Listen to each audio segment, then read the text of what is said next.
everyone, welcome to Lucky's Kitchen. Today I am going to show you how to make chili baby corn. It's very easy. So let's start with the ingredients first.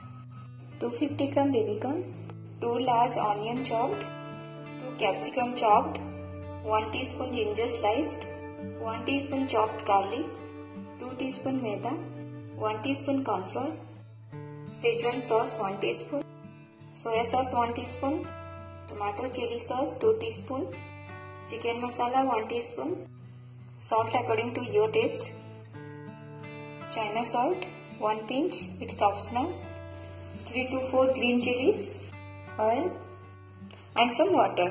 In a bowl add maida,